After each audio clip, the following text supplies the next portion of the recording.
अस्सलामुअलैकुम वरहमतुल्लाहि वबरकातुहू। मुहतरम दोस्तों, बहुत सारे सवालात आप लोगों के हमारी नज़रों के सामने हैं, तो इंशाअल्लाह आज की मजलिस में उन सवालों के जवाबात पेश कर देते हैं, जिनमें सबसे पहला कमेंट हमारे दोस्त है जुनैद भाई तंबुली इन्होंने किया है।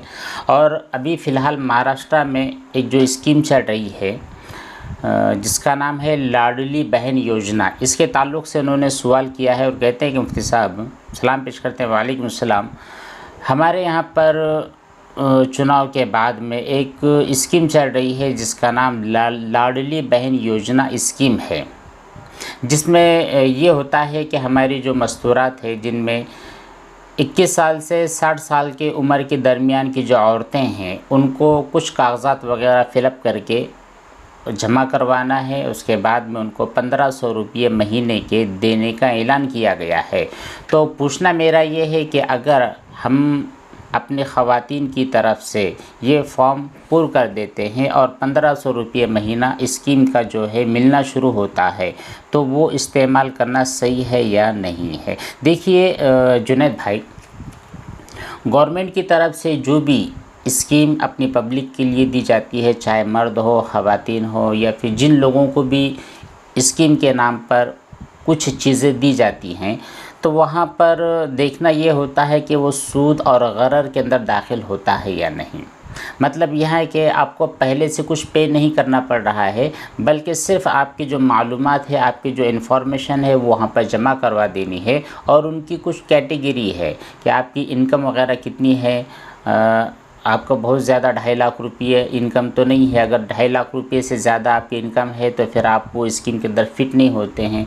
और बिलो 2.5 लाख अगर आपकी इनकम है तो फिर यहाँ पर आप उस स्कीम से फ़ायदा उठा सकते हैं। इस तरह की उनकी जो कैटेगरी है, अगर कोई ख़ातून अगर इस कैटेगरी के अंदर बैठती है, फिट बैठती है और वो गरीब है, इसकी स्कीम से फ़ायदा उठाना उसके लिए बिल्कुल हलाल है, जायज़ है। फैज़ साहब का भी सलाम है। वालेकुम सलाम। इन्होंने कहा है कि मुझे पता नहीं था कि मुझ पर गुस्ल वाजिब हो चुका है। ठीक है, मुझको इल्म नहीं था कि मुझ पर गुस्ल वाजिब हो चुका है। फिर बाद में मैंने सिर्फ़ वज़ू की और वज़ू करने के बाद मगरिब की नमाज़ अदा कर ली।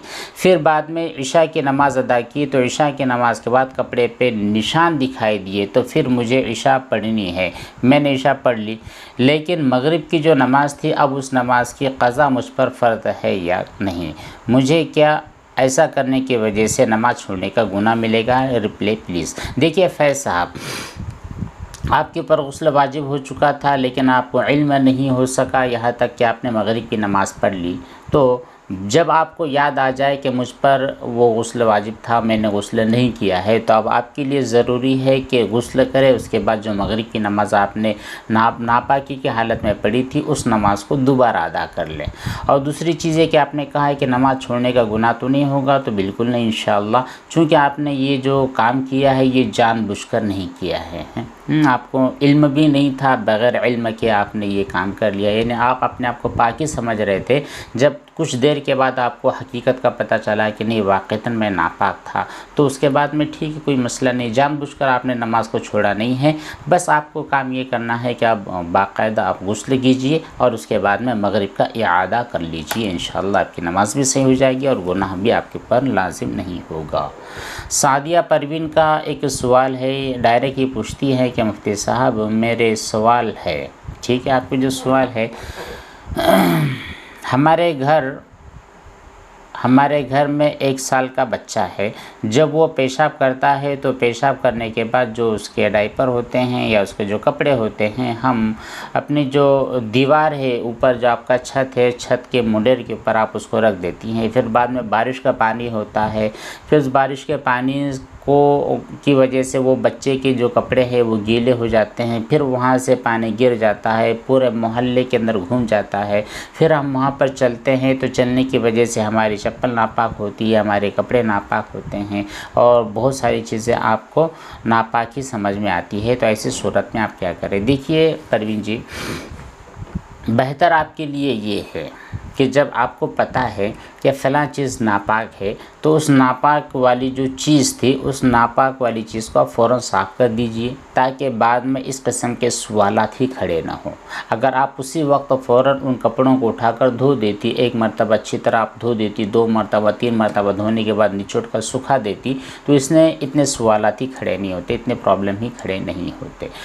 तो पहली चीज़ तो आपको ये करनी है कि अगर नापाक है तो उनको धो लीजिए, और अगर आप फ़ौरन नहीं धोना चाहते हैं या आप मौका नहीं है और बहुत ज़्यादा रात हो चुकी है, तो ऐसी सूरत के अंदर आपको जो कपड़ा था उसको ऐसे खुले में ना रखें, बल्कि छोटी सी जो बकेट वगैरह होगी उस बकेट में डाल दीजिए कि अगर बारिश भी हुई, पानी भी उसके अंदर गिरा, तो वो जो नजासत और नापाकी उतनी ही जगह पर है, सब घरों के अंदर सब तरफ ना फैलें।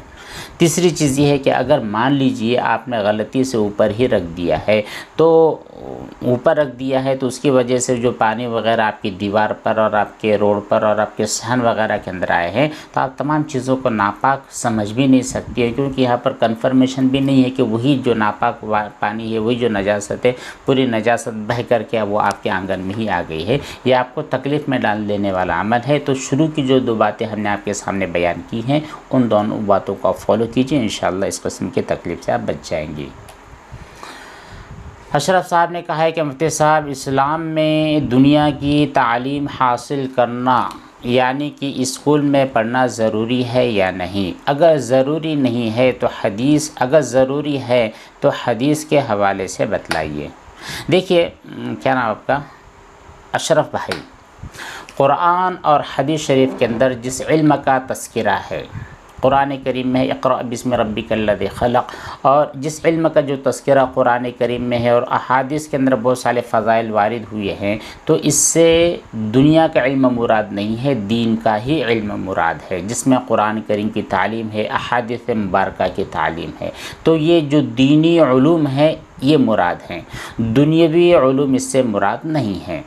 लेकिन इसका मतलब ये भी नहीं है कि दुनियावी उलूम हासिल करना आपके लिए बिल्कुल नाजायज़ है, हराम है, गुनाह है, ऐसी बात भी नहीं है। ये जो दुनियावी उलूम है, यानी स्कूल के अंदर दाखिला लेना, पहली से लेकर 10वीं तक पढ़ना, फिर ग्रेजुएशन करना, फिर उसके बाद आला तालीम हासिल करना, डिग्री हासिल करना, डॉक्टर बनना, इंजीनियर बनना, और साइंस की मालूमात हासिल करना, किसी भी फील्ड के अंदर महारत हासिल करना, ये आपके लिए मना नहीं है, इसकी गुंजाइश है, गुंजाइश है इसकी, उसका इल्म हासिल कर सकते हैं। यानी जो दीनी उलूम है, कुरान और हदीस के उलूम, ये आपकी आखिरत बनाने के लिए है, और जो दुनियावी उलूम है, यानी डॉक्टर बन जाना, वकील बन जाना, या फिर आपको कोई भी फ़न हासिल कर लेना, इसकी वजह से आपकी दुनिया बनती है, यानी कि आप कारोबार कर सकते हैं और इनकम का ज़रिया आपका है, आपकी दुनिया इससे बनती है।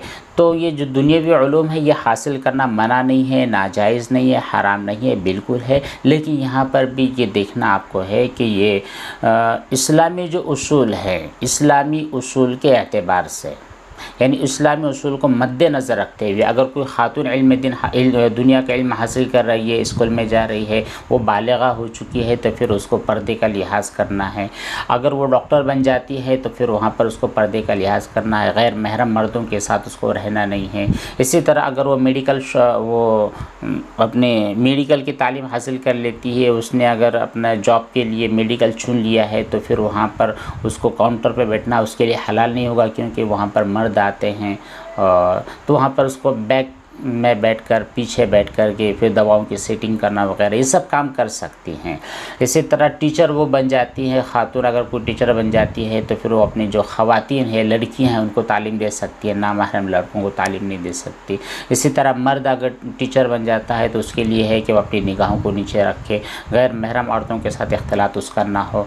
तो दुनियावी जो उलूम होते हैं, इनका हासिल करना मना नहीं है, जायज़ है, लेकिन शरीयत और सुन्नत के उसूलों के मुताबिक, शरीयत के तकाज़ों के मुताबिक आपको काम करना है। शरई हुदूद में रहते हुए आप इल्म दुनिया हासिल भी कर सकते हैं और उसको एज अ जॉब ले भी सकते हैं।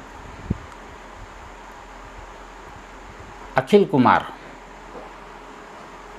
आपने सलाम पेश किया है, कहते हैं कि मुफ्ती साहब, आप जो वज़ू के बारे में आंसर। अच्छा, आपने वज़ू के बारे में जो जवाब दिए हैं उसके बारे में आपके 4 क्वेश्चन क्रिएट हुए हैं, जिनमें पहला आपका सवाल ये है कि अगर वज़ू करते वक्त नाक में पानी डालें, वज़ू करते वक्त नाक में जब पानी डालते हैं तो पानी डालने के बाद में उस नाक से जो पानी निकलता है वो हमारे कपड़े पर या बदन के किसी हिस्से पर लग जाता है तो वो पानी नापाक होता है या नहीं, आपका पहला सवाल। दूसरा सवाल ये है कि अगर, अच्छा पहले सवाल का जवाब दे देते हैं। तो भाई देखिए, ये जो आपने नाक में पानी डाला है, नाक से पानी निकल करके जो आपके कपड़े पर या इधर उधर लगा है तो वो पानी नापाक नहीं है, क्योंकि नाक का अंदरूनी हिस्सा नापाक नहीं है जब तक कि उसके अंदर ब्लड या फिर पीप इस तरह की जो नापाक चीज़ें होती हैं, जब तक वो नहीं है तो फिर कोई मसला नहीं है। नाक की जो रेजिश है उस रेजिश को लग कर के जो पानी आया है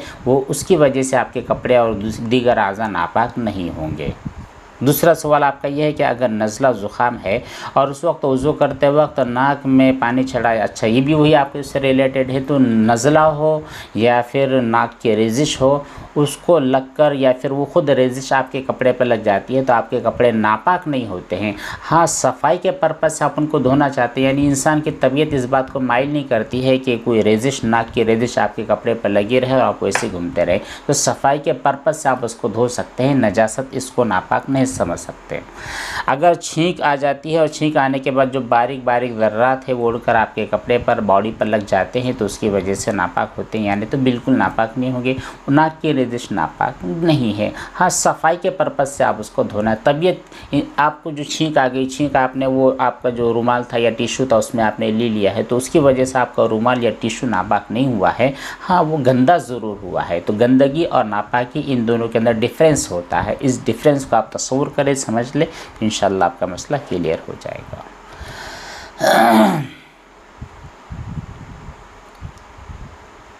अर्शी सलाम पेश करते हैं। अर्शी साहब वालेकुम सलाम। इनका कहना यह है कि मुफ्ती साहब मेरी फ्रेंड है जो कि पढ़ने में कमज़ोर है, ठीक है, और उसके हिसाब से जो क्वेश्चन है डिफ़िकल्ट है, तो क्या उसे एग्ज़ाम के आंसर बता सकते हैं? MCQ क्वेश्चन रहते हैं जिसमें एक सही जवाब होता है। तो उसकी अम्मी भी इंतकाल कर गई है, उसके घर पर उसके कंधे पर ज़िम्मेदारी भी है। तो प्लीज़ देखिए, आपने ये कहा है कि एग्ज़ाम देते वक्त में सवालात मुश्किल है, हम उनको कॉपी करा सकते हैं या फिर उनको जवाबात बतला सकते हैं, तो ये दुरुस्त नहीं है। दुनियावी कानून के एतबार से भी वो जो जिस कॉलेज के अंदर या फिर जिस यूनिवर्सिटी या जिस स्कूल के अंदर ये चल रहा है निज़ाम, उस निज़ाम के तहत भी ये लीगल नहीं है कि आप बच्चों को एग्ज़ाम हॉल के अंदर उनको एग्ज़ाम हल करवाए, उनके जवाबात बतलाए या सवालात के जो पर्चे उनको लीक करवाए, ये बिल्कुल दुरुस्त नहीं है, न दुनियावी कानून के एतबार से ना दीनी कानून के एतबार से। दूसरी चीज़ ये कि उनको जो फ़िक्र है कि अगर वो जो जवाबात है बहुत ज़्यादा डिफ़िकल्ट है, मुश्किल है, अगर वो सही से उसको आंसर नहीं कर पाती है या उनके जो जवाबात नहीं दे पाती है तो उसकी वजह से वो फ़ेल हो जाएगी। तो इस तरह ना अल्लाह के ऊपर तवक्कुल कीजिए। दूसरी चीज़ है कि जो जिस फील्ड के अंदर आप तालीम हासिल कर रही हैं वहाँ पर खूब मेहनत कीजिए, वक्त दीजिए, वक्त को बर्बाद मत कीजिए, समझने की कोशिश कीजिए, अल्लाह पर तवक्कुल कीजिए, इंशाअल्लाह आपके सवालात आसानी के साथ हल हो जाएंगे। इस तरह परेशान होने की क़तई ज़रूरत नहीं है और इस तरह जो इल्लीगल जो काम है ये आपको करना नहीं है। अगर आप पर्चे हल करवाते वक्त में, जवाबात हल करवाते वक्त में पकड़े जाते हैं तो फिर स्कूल से छुट्टी का भी मौका हो सकता है, स्कूल वाले बाहर भी निकाल सकते हैं, ज़िल्लत भी हो सकती है। तो इस तरह के माहौल के, इस तरह के काम के अंदर बिल्कुल ना पड़े। अल्लाह पर तवक्कुल कीजिए, मेहनत कीजिए, इंशाअल्लाह आप कामयाब हो जाएंगे। हमारी भी दिल से दुआ है कि आपकी वो जो बहन है वो कामयाबी की ऊँची बुलंदियों तक पहुँच जाए। अनस गोशी साहब ने कहा है कि